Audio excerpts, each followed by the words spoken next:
Namasté les loulous, alors aujourd'hui on se retrouve pour la petite vidéo bilan lecture du mois de mai. Ouais, on était en mai vu qu'on est en juin, donc everything is ok. Voilà, donc toujours dans l'avancée de la destruction de la palle de lecture qui était gargantuesque, hein, je vous le rappelle. Là en fait du coup j'ai une petite note avec dans la dernière vidéo, peut-être là je mettrai genre début, je changerai dernière vidéo pour début, bref. Au tout début, ensuite il y aura la dernière vidéo et maintenant, donc avec mon total de comics lus et mon total de comics pas lus. Voilà. Comme ça, on voit à peu près comment ça baisse petit à petit. Sachant que je vous invite à regarder la vidéo Pal Comics pour comprendre un peu de quoi je parle en fait, qu'est-ce que je baragouine. Il y a le micro dans le champ, après est-ce que c'est si dérangeant? Je pense pas. Est-ce que j'ai beaucoup lu ce mois? Pas tant en vrai. J'ai quasiment fini un autre comics, mais du coup finalement ce sera pour juin. J'ai lu 4 comics, ce qui est déjà pas mal. Mais j'ai vendu 6 comics. J'ai vendu 6 comics de Star Wars, de la collection Carrefour que j'avais jamais lu. Donc la dernière vidéo, on était à 401 comics au total dans ma collection, avec 198 de comics lus et 203 de pas lus. Voilà. Jugez-moi très fort. Petit à petit, on pourra moins me juger. Et c'est ça qui est fou. Et du coup, maintenant, je suis à un total de 395 comics. Voilà, vu que j'ai enlevé les 6. J'en ai lu 202 et pas lu 193. Voilà, on va démarrer. Ouais, c'était dans ce sens-là. Alors, j'ai lu que du Spider-Man. Full Spider-Man ce mois-ci. Et ça sera peut-être que du Spider-Man pour les autres vidéos de bilan des prochains mois. Car je suis en objectif de lire tous les comics Spider-Man que j'ai avant Brand New Day. Voilà, générique, pas du tout, il n'y aura pas de générique. Qu'est-ce que je raconte? C'est une vidéo bilan lecture, je vais pas me casser les couilles à faire du montage en fait. Alors peut-être qu'il y en aura un petit peu, peut-être pas, j'en sais rien. Saga du Rédempteur. Voilà. Donc, comics Spider-Man des années 80, donc 85, j'ai totalement lu, j'avais oublié, mais en vrai, ça se sent quand tu le dis que c'est des années 80. Déjà, au niveau du dessin, ça fait très années 80, c'est old school, mais pas le old school des années 60 non plus de Marvel, hein.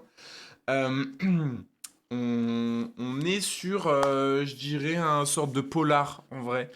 Donc c'est Peter Parker, enfin Jean DeWolf en vrai, qui canne la commissaire de police, enfin la capitaine de police. Ouais, capitaine de police Jean DeWolf. Et en fait, c'était l'ami de Spider-Man. Donc, il est très colère. Et en fait, c'est le Rédempteur qui l'a tué. Qui est un gars qui tue, en fait. Qui tue, bam, qui tue des cibles précises, en fait. Qui, pour lui, représentent des péchés à tuer, en fait. Enfin, qui représentent, ouais. Il est un peu fou, déjà, il a une double personnalité. Et en gros, pour lui, ouais, faut tuer certaines personnes importantes qui représentent certains péchés. Et du coup, il tue Jean DeWolf et à un moment donné, il va tuer aussi c'est quoi? C'est un curé? Bref, un mec de l'église qui est en lien, enfin qui est un proche. En tout cas, il le tue quand Matt Murdock est là. Bref, Matt Murdock, Daredevil. Et du coup, c'est Spider-Man et Daredevil, un peu en duo, qui vont essayer de découvrir déjà qui est le Rédempteur. Petit twist parce qu'en fait, Spider-Man le connaît et l'a côtoyé même dans le comics avant même de comprendre que c'était lui.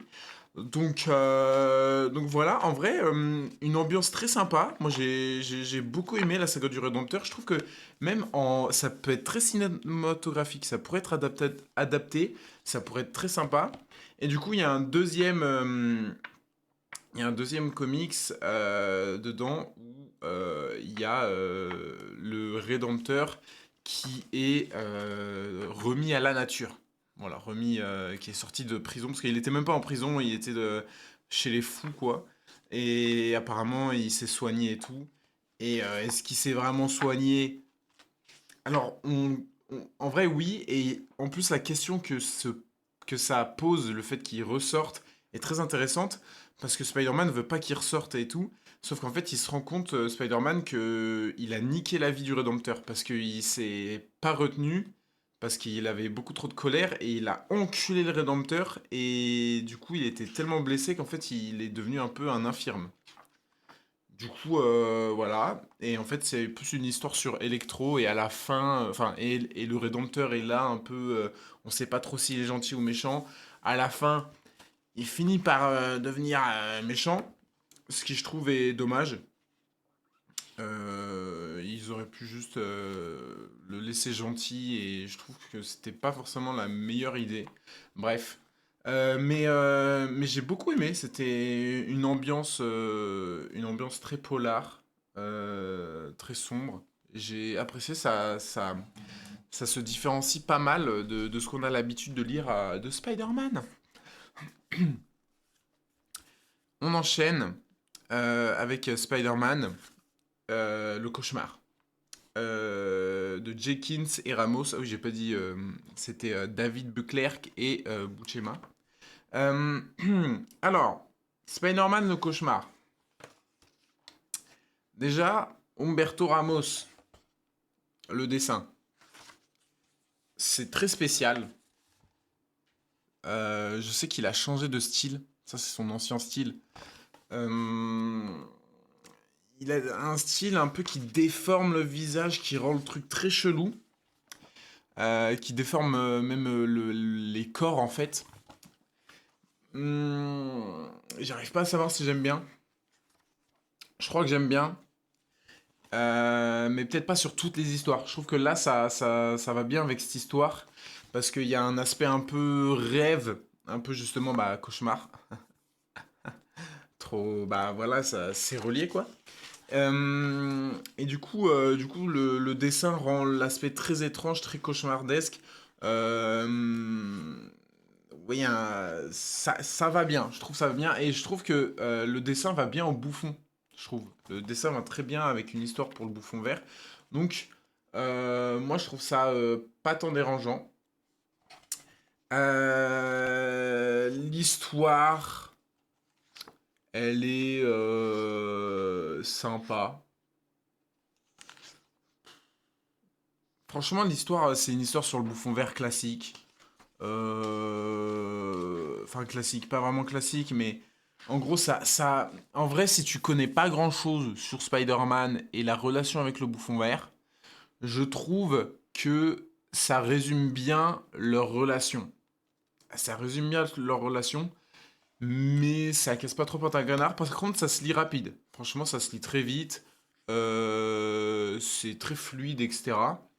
Mais ouais, j'ai pas été transporté honnêtement. J'ai pas été forcément méga transporté, mais j'ai pas passé un mauvais moment en le lisant, hein. Qu'on soit clair, j'ai quand même bien apprécié. On enchaîne avec Spider-Man, Spider-Man. Voilà, l'histoire de Brian Michael Bendis et Sarah Piketty, donc ceux qui ont inventé Miles Morales. Donc en gros, c'est pendant que Miles Morales était encore dans l'univers Ultimate, parce que maintenant il est dans l'univers principal, mais quand il était dans l'univers Ultimate, eh ben c'est l'histoire où on suit du coup Peter Parker de l'univers principal qui, suite à un petit affrontement avec avec Mysterio, qu'est-ce que je raconte? Avec Mysterio, eh ben il se retrouve propulsé dans l'univers Ultimate où il va rencontrer pour la première fois Miles Morales. Voilà, c'est sympa. C'est sympa. J'aime beaucoup le dessin. Sarah Pikeli, très forte. Euh, je trouve que c'est frais, c'est moderne. Ça se lit assez vite, pareil. C'est assez fluide. Et franchement, l'histoire est sympa. Donc, le méchant principal, ça va être Mysterio. Ça va être Mysterio. Alors, je trouve que c'est un peu tombé du ciel, le fait que Mysterio puisse voyager dans le multivers. Hein, voilà, je trouve ça un peu facile. Je suis pas forcément très fan. Mais il arrive, Peter Parker, dans un monde où Peter Parker est mort, du coup. Et c'est assez sympa. Du coup, il y a Tante May qui pète un peu un câble quand il le voit. Pareil pour Gwen Stacy, Mary Jane. Mais je trouve que en fait, l'intrigue est un peu tirée par les cheveux. Genre, il se retrouve comme de par hasard dans l'univers Ultimate. Il rencontre Miles Morales, il va voir les gens, etc. Qui connaît Mysterio qui arrive à se balader entre les univers à travers un avatar et tout. Bref. Euh, Avec Nick Fury à la fin, beaucoup trop de héros à la fin pour rien. Il sert à rien. Là, à la fin, il y a Iron Man, Thor, ok, ils servent à rien. Ils sont là en plante verte. Ils sont derrière. Comme ça. Bref. Euh, mais ça reste fun, ça reste cool à lire. Les premiers. En fait, les dialogues. En fait, c'est surtout les dialogues et les rencontres, tu vois. Les dialogues entre Miles Morales et Peter Parker, entre Peter Parker, Tante May, Peter Parker, Gwen Stacy, Mary Jane. C'est surtout ça qui est intéressant. Après, l'intrigue avec Mysterio, franchement, on se fait un peu chier. Ce qui est vraiment important dans celui-ci, je trouve, c'est vraiment les relations humaines. Euh, donc Miles qui peut enfin parler à Peter et tout. Bref, je trouve ça vraiment cool de cet aspect-là. Après, l'aspect intrigue mystérieux et les Ultimates avec Nick Fury, on s'en branle. Franchement, je me bats les couilles. Moi, je veux juste voir Peter Parker parler à Miles, parler à une tante May ou qui a un Peter décédé et tout. Enfin bref. C'est surtout cet aspect-là qui est cool. Sinon, le reste, c'est un peu osef. Mais du coup, ça reste globalement cool. Ça reste globalement très bien. J'ai passé quand même une bonne lecture. Globalement, même tout ce que j'ai lu, j'ai passé une bonne lecture. Même ce qui va suivre, qui peut-être va paraître, voilà. Je sais que c'est pas forcément apprécié de tout le monde, ça. Un jour de plus. Alors, je comprends totalement que ce soit pas apprécié de tous. J'ai pas non plus surkiffé, hein, je vous préviens. Un jour de plus. Déjà, les dessins sont très cool. Un jour de plus, donc Straczynski et Quesada, j'adore les dessins. Il y a des mises en page des fois très cool avec avec avec des sorts et tout, avec Doctor Strange. Je trouve que la mise en page est très cool. Vraiment, les dessins, moi je trouve ça trop beau.